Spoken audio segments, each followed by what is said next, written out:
Morning, guys. It's day one, habit one, week one. So let's kick off. Well done for joining. I am ready for this. I'm sure that we're all going to change. I'm going to get better at this as we go. But I'm just so excited to join. I'm going to pray for us and then we're going to get tucked in to habit one. Jesus, thank you for just who you are, for your closeness to us, that you meet with us, that you long to be with us as we gather around your word, as we gather as friends. Jesus, I pray that you would use these moments to settle our hearts and to grow our love for you in Jesus' name. Amen. Cool. So this morning, the first habit is making time. Just basically for the first week, we're really going to just look at how do we make time, how do we change a lifestyle, how do we set our alarms early, etc. So the making time is the first habit. Specifically to make 10 to 15 minutes a day. So we're gonna talk through just how do we make space every day in our lives, not just for these 8 weeks, but hopefully for the rest of our lives, form some good habits. So some of the action steps that we're going to have to take and we're going to speak through today is firstly picking a time of the day when you're alert and likely to not to be distracted, and to make an appointment with yourself. So the first thing you have to do is just to look at your day. When are you fresh? When are you alert? When can you not be distracted either with kids or work or the internet or TV, etc. And find a space where you're just going to give yourself to you and Jesus' time. Secondly, to set your alarm and remind you. For me, the easiest way is just to look at when my day starts and set my alarm half an hour, 40 minutes earlier. Get up, grab a cup of coffee. I need coffee in the morning. Grab a cup of coffee. If you need a shower to wake up, grab your shower and then find that space. And then if you need to, set a reminder in your diary. Maybe you want to, some iPhones and some phones you can name your alarm clock to, hey, Jesus time or my time, whatever you want to call it. Maybe come up with like a funky, maybe we can share some ideas on the group of a great alarm, a message or name for it. So let's read what, like I said, we're going to work through Daryl Dash's book, 8 Habits for Growth. So the first habit is just a habit of getting into the habit of making time. It sounds so simple, but it's actually the first battle, and it's the one that we're all going to continue to fight for the rest of our lives, I guess. So let's go. He's going to introduce the habit for us, and we're going to look at that. And then right at the end of today, we are going to look at a few questions that we're going to answer, and I'll highlight maybe one of them that maybe we can all answer on the group just to encourage and have some interaction there. Okay. One of the keys to disciple making is to make time for it. Welcome to your first official day of 8 Habits of Growth. Today and in the coming days, I'll tell you more about what to expect from these matters. But first, it's time to introduce the new topic or habit. Make time. Specifically, make at least 10 to 15 minutes a day to work through this book. We're going to work through this together.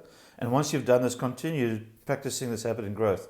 So what I would suggest is if you are in the habit of doing devotions, 10 to 15 minutes with us here, and then you do your devotions after this. So you might need to just add another 10 or 15 minutes. And if you don't, then maybe find a devotional you can do that's quick and easy for you to get into that habit. Today and every day, for as long as you're going to be working through this book and then beyond this book, as you practice these habits, I want to encourage you to make time. I know how busy things can get. Work seems to pile up everywhere. There's never enough time for us to do everything we want to do. I get it. We're all busy, and there's a problem with business. Busyness can keep us from getting what's most importantly done. I wish I could solve the business problem, but we can't. I've tried. We've all tried to solve this problem. We all have 24 hours and an abundance of opportunities and responsibilities. I can't imagine the challenges you face personally, but I know this. Focusing on small amounts of your time each day or week and make time for what is most important will add up and will change us and knowing God and becoming more of what God has called us to make. So he's suggesting here is just why we're doing this. One of the reasons as a church, or why I want to do it, is I know that if I consistently give small moments of my day and time to God, I give God and God's Spirit and God's Word moments to change me. And if I do that consistently enough, I am going to change. I will grow spiritually. Here's what you and I can do. First, decide how much time realistically you can spend on this book and on this journey with us each day. Maybe you're able to get up 10 or 15 minutes earlier, read during the commute, on your travel in and out of work. Maybe during your break time is the best time you can do that. Turn off the news, turn off the internet, put your phone on airplane mode if you need to, get out of social gatherings, etc. Or maybe just your schedule flows better when you book an appointment. Maybe you're the kind of person that needs an appointment for you to say yes to, and I know I've got an appointment. Maybe you need to set an appointment in your diary for you and Jesus every morning. Or secondly, make your decision reality. Unfortunately, we don't have a time dispenser. Nobody can give you that, although it would be nice. Whether you grab it, claim it, make it, or give it to yourself as a gift, the key is to take action. Moving from decision to reality always involves an action step. So we have to do something about it. We have to change something. This time is your commitment to knowing and living the gospel in every part of the one and only life that is uniquely yours. Take an action step to protect this time.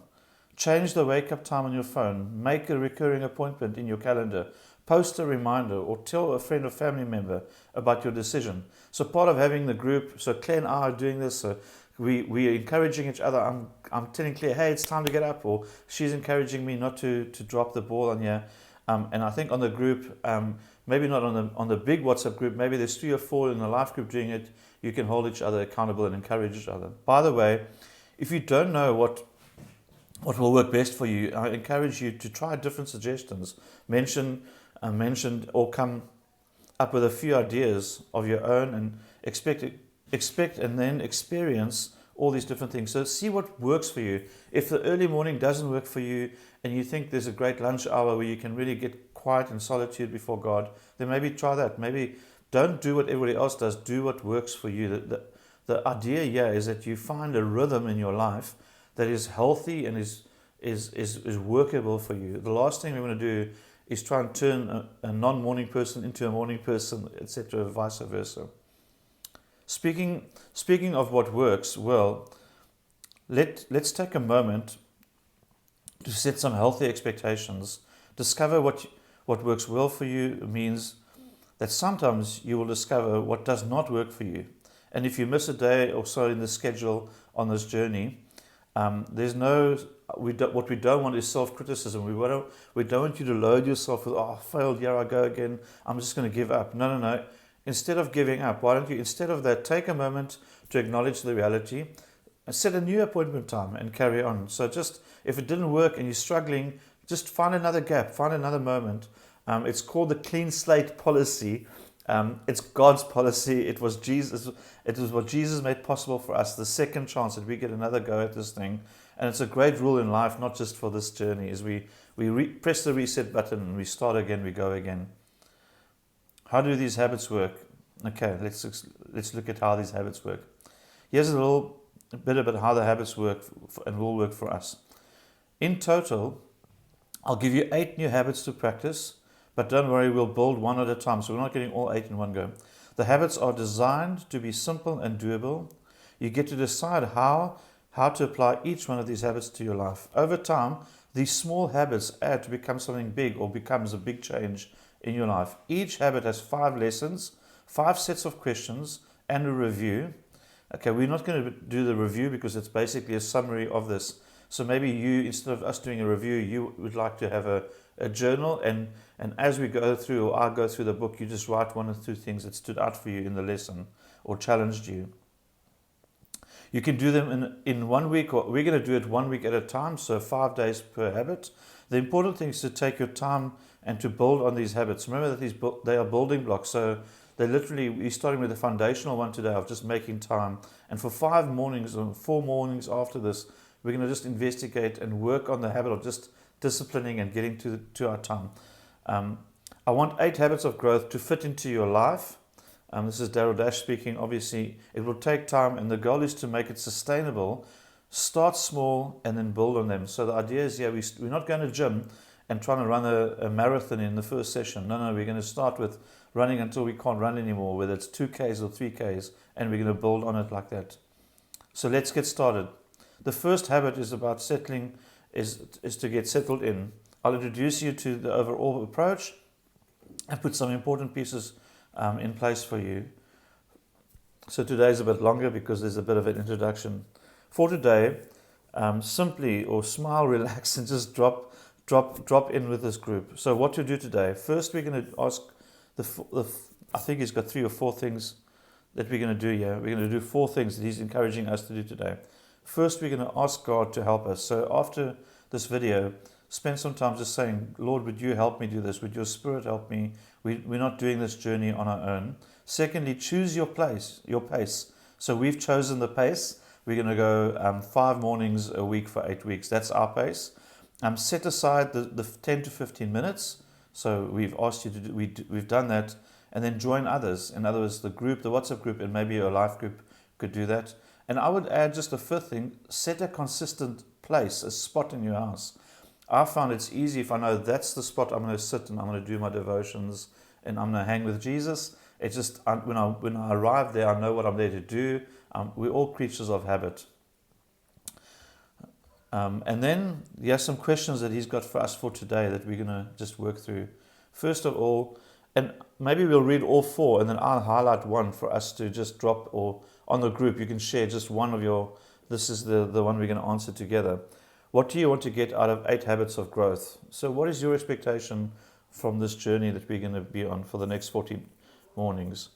How much time can you realistically spend on this each day? So I'm saying for the book, let's do 10 to 15 minutes. It will most probably always be under 15 minutes. And then maybe you want to ask how much time over and above the 10 minutes or so do you want to spend just reading your Bible, or just maybe you just want to pray afterwards and ask God for his help and process the journey that you're on.